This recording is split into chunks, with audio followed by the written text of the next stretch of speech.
Welcome back, disc golf fans, as Gatekeeper Media presents the Myrtle Beach Open Driven by Innova Champion Discs. We are here at Splinter City Park for the third and final round, back nine. It's been fun so far, man. Lots of different styles of golf between the two holes. We saw a clean card on this front nine. Again, I am Nathan Queen, joined by Nick Hanson. Hello, disc golfers, and welcome back. We're here for the final 9 holes on this championship Sunday. And here's a look at our card. Like he was saying, a very clean front 9 from our 4 competitors. As I would hope they're going to look to do the same here on the back 9 and continue with being under par with no bogeys. Yeah, definitely so. Tight leaderboard. You see 4 players sitting at 18 under, just 4 strokes off of the lead and 3 strokes off of second. So tight scores throughout. Gonna have to continue to birdie to stay up towards the top. Moving into hole 10, 408-foot par 3. Another difficult hole back-to-back after hole 9, averaging just over par. Bit of a turnover, but the main thing is keeping it below those branches and hitting this gap right here. Great shot by Jake there to start the back 9. He'll be just outside the circle. Oof. He's going to catch that early gap. Yeah, nice kick. Fortunately today, the wind wasn't too strong, so on this hole, it really wasn't as bad as the first day with that headwind. You could see the flag not really moving at all.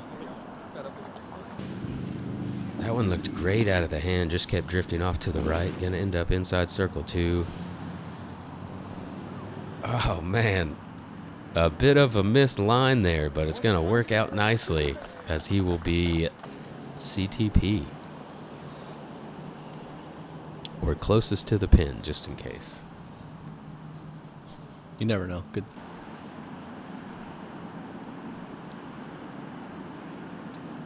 Oh. And just off the top, I'm sure he wanted that one. Oh, look. Imagine that. Yeah, Jake is on fire from circle 2 today. I Yeah, think he's only missed 1. and I believe he's made 4, so he is 6 under par. 4 of them have been from circle 2. He is putting his way into this top 5, trying to give himself a chance.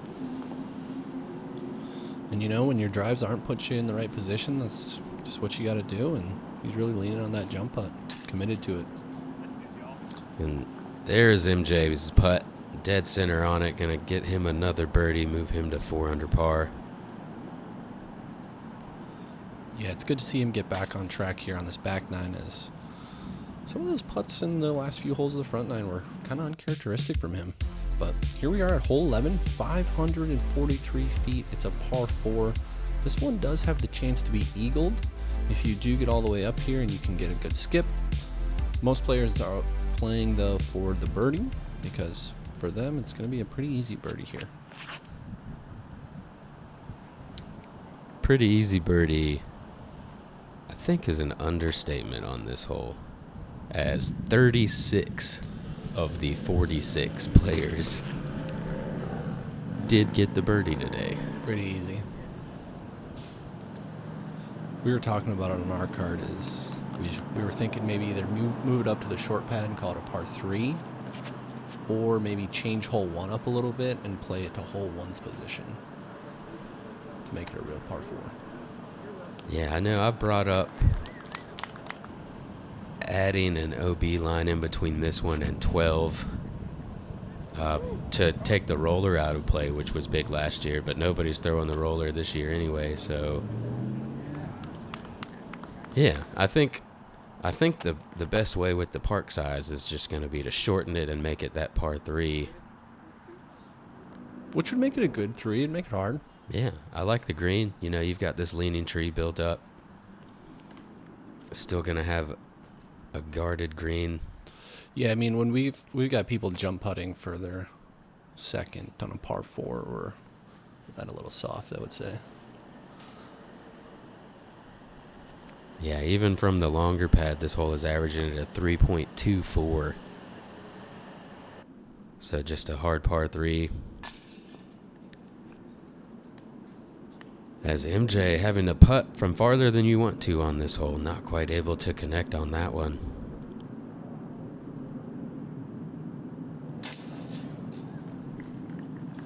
Jake Monn keeping the putter hot though.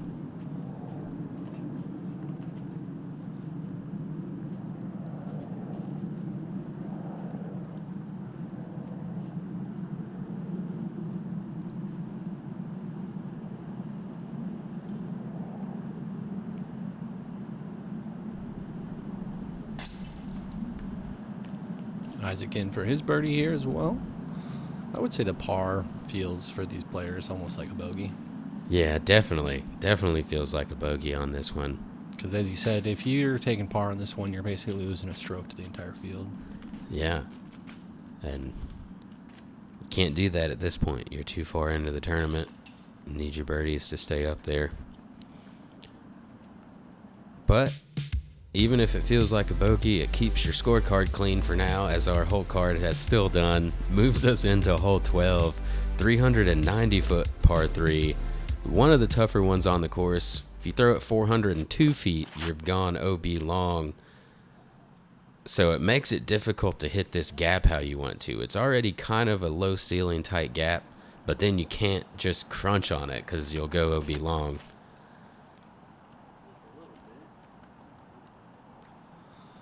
I would say this hole plays very similar to hole 10 in a lot of ways, where it's this tight gap. You've got usually the wind coming from the ocean and to your right, so you usually have a headwind on this hole, and like you said, you throw it just a little long, you're going to be out of bounds. As so far, everybody is catching that kind of head right to left wind and drifting them off to the left. MJ is going to sneak through some high branches, though, and get up there inside the circle. Oh, wow. Dang. Isaac from 100? Yeah, from 100 right now is all over the basket. Ooh, and Jake pretty close as well. He liked it. I know he's giving those like a run, but I don't think he expects all of them to hit the basket or go in.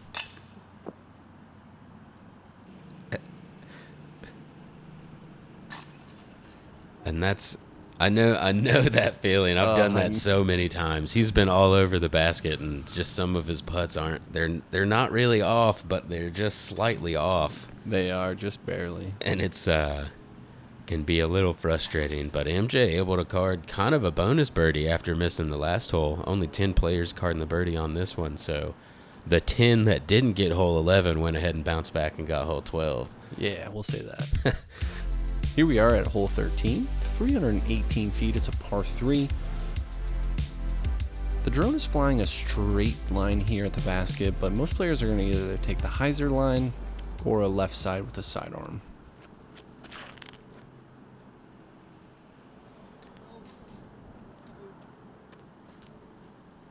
And that was a little bit inside of ideal, but he's still going to be inside the circle. This really is the most open line.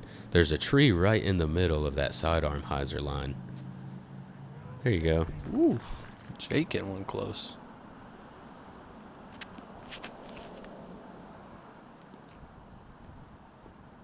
Yeah, this is looking good as well. Yep, I like that one there. Yeah, like you're saying, on this hyzer line, you really just have that tree to the right of his disc to miss, and if you do, you're going to funnel towards the basket. And Dylan leaving that one a little shorter than you really want. He's been catching a lot of metal and gonna overcorrect from the last hole, catch a little bit of lower metal on that one. Oh, man. Having some putting woes here on this back nine from our lead card. Never want to see it. Nope. Would you rather miss completely or be that close and just a little off on all your putts? It's a tough one. I've said it out loud a lot of times that I would rather airball.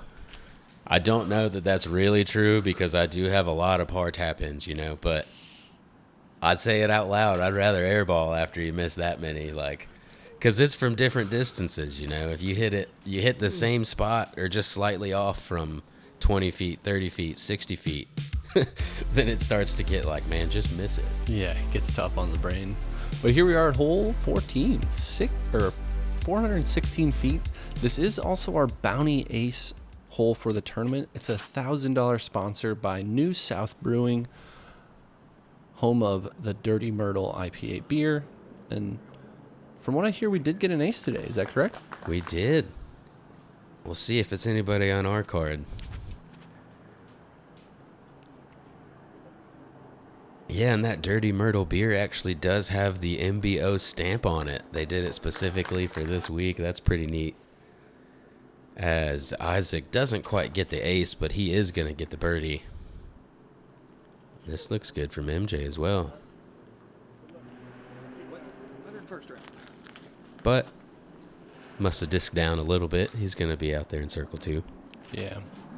Definitely want to be safe on this hole, and this could be in some trouble. Needs to check up hard, and unfortunately it's OB on the concrete. Yeah, so no ace on this hole from our card. Wow. But Dylan. What a great 3 save there to keep a clean card going through this back 9. Yeah. Way to keep it clean. As MJ still all over some metal. But alluding to that ace, now that it hasn't been on our card, shout out to Christian Riley hitting the $1,000 ace with a Pokeball stamped Star Wraith. Yeah, congratulations. And thank you for supporting us, New South Brewing. Jake Monn carding himself another birdie, moving to 9 down on the round. Isaac tapping in 8 down. We'll move on to 15 right after a short break.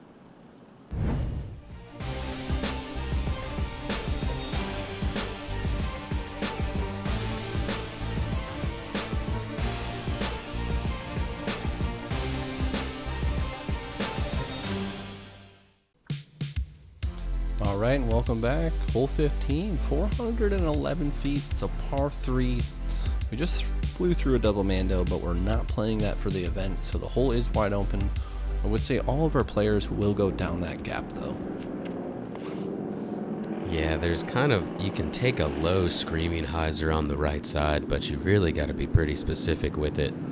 As Jake, again, we're seeing these forehands get up into circle 2, almost in circle 1 right there.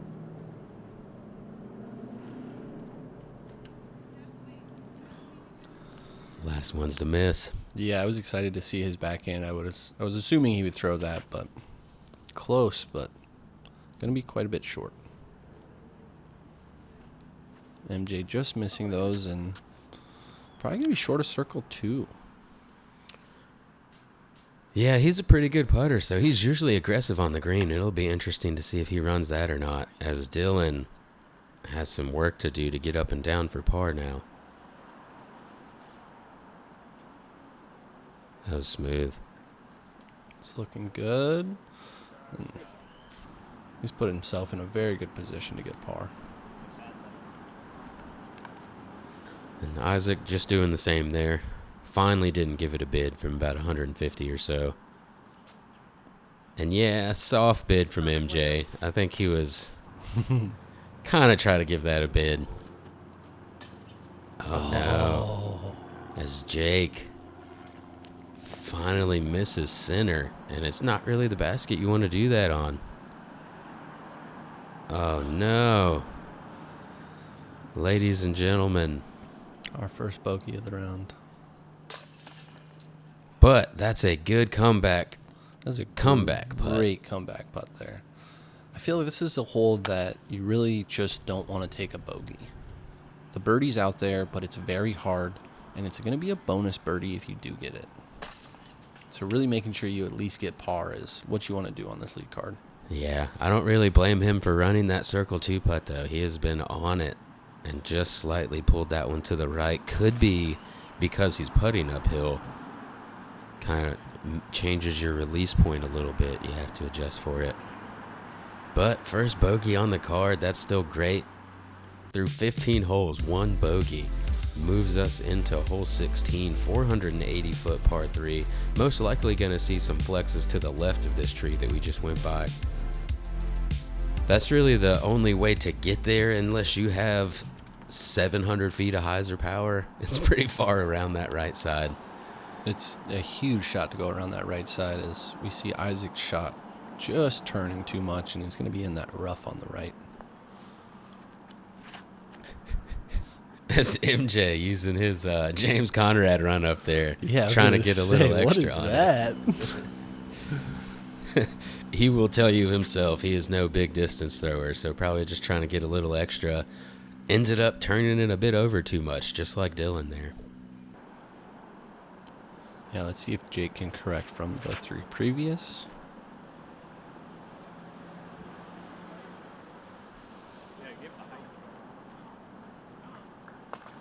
Well, there you go. It's a great shot after watching his competitors. So I was surprised the first round that we played here that 6 people got the birdie on it. Mm-hmm. 8 people. Wow. 8 people got the birdie on this hole today. Just goes to show these younger players out here learning how to throw far, because that's Oh my goodness. I was about to say, when we have players like this throwing it in from 90.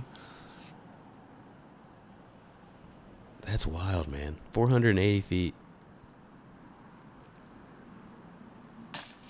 Not wide open. Jake Monn with a great bounce back after an unfortunate 3-putt on the last hole. Yeah, it used to be at like that 420 to 440 range that you were like, oh yeah, probably not a ton of birdies. But now it's moving to that 480 to 480, 500. Yeah, range where you're like, oh, it's a tough par 3, not many people would get it, and you're getting these, 10 to 15% of the field are getting it. It's crazy.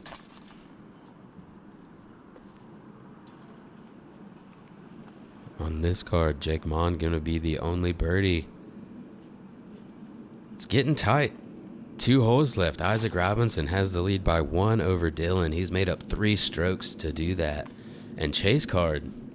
We've got some people pushing from Chase card. You are right. Here we are, hole 17, though. 258 feet. It's a par 3. It's a dead straight shot you're going to throw your putter on. Likely, these players need this birdie going down the stretch here, as, like you said, the Chase card is pushing. With a little bit of tree love. What a touch. Jake we saw him do that on hole 1, too. Gonna get all the way into the circle.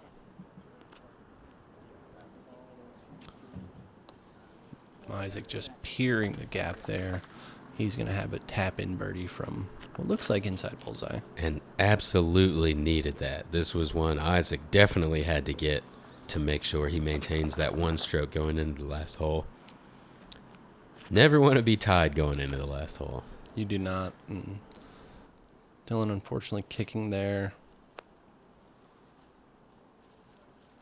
But he's going to get himself inside the circle for his par putt. So Jake now to tie up Dylan in second place. This kid's got some nerves of steel, man. He's missed a couple putts and then came back and hit them dead center. They don't look shaky.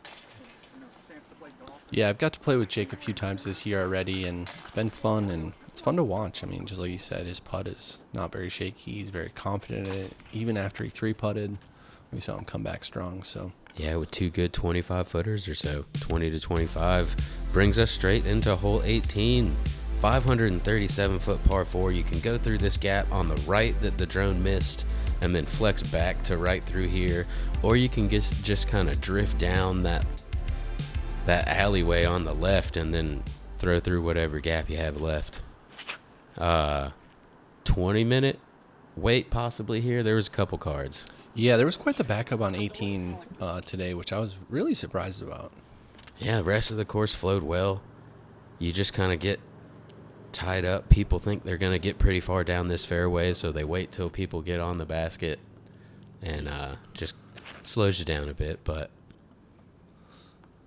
MJ playing down that left alleyway. Great shot there. Stays out of the woods on the left. we'll see what type of gap he has. You're not always guaranteed a gap from over there, but it is a good play. Oh, and Dylan just a little short, little inside. He's going to have a lot of work left here.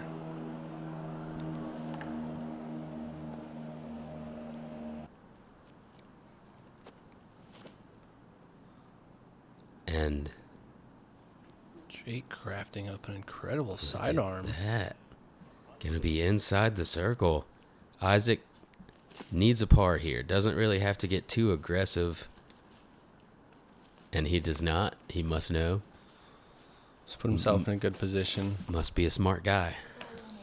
Yeah, you wanted to look at scores coming into the last couple holes? Yeah, if you haven't looked at it going into the last hole, then and you know that you're in a position that it's gonna give you, you know, that you may need to do something, then absolutely.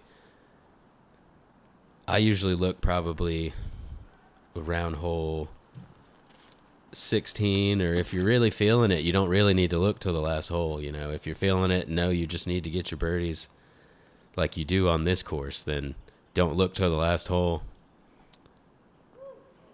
And he is up and down for his par. It's going to seal it for him. Big putt here. Jake Monn ties himself for second with a turkey to finish after carding the only bogey on our card this round. Wow, that's incredible. What a bounce back for him to finish so strong. MJ tapping in his par. Not quite the putting round we're used to seeing from him. But Isaac Robinson maintaining that clean, smooth form that he has. Consistent throughout the rounds. Stayed on lead card after shooting the hot round. Gonna walk away with another win this year. Yeah, it's great to see an up-and-comer like himself. He's got good character, so it's good for him to win these events early and see what he can do next year with it.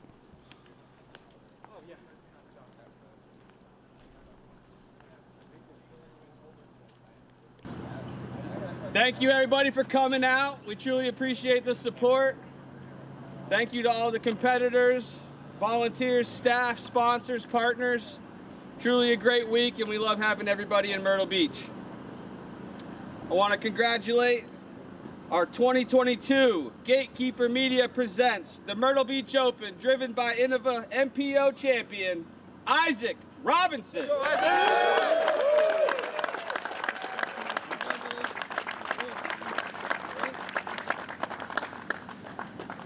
Wow, well, it's my second A-Tier win, so that's pretty exciting.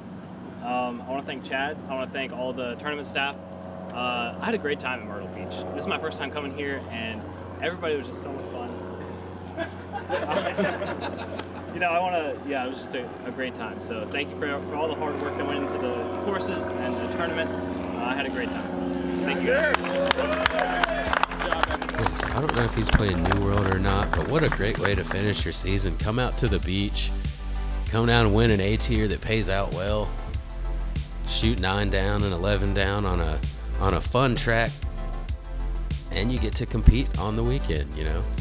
Yeah, it was exciting to see, and here's a quick look at our leaderboard where we've had some people move up, but as for Isaac, congratulations on the win. If you have any more events this year, good luck, and if not, way to end your season with a W. Yeah, it's glad to be out here and be able to call this for you guys. Enjoyed watching it, and we look forward to seeing you out next season. As always, like, share, and subscribe. We'll see you on the next one. We'll see you guys out there.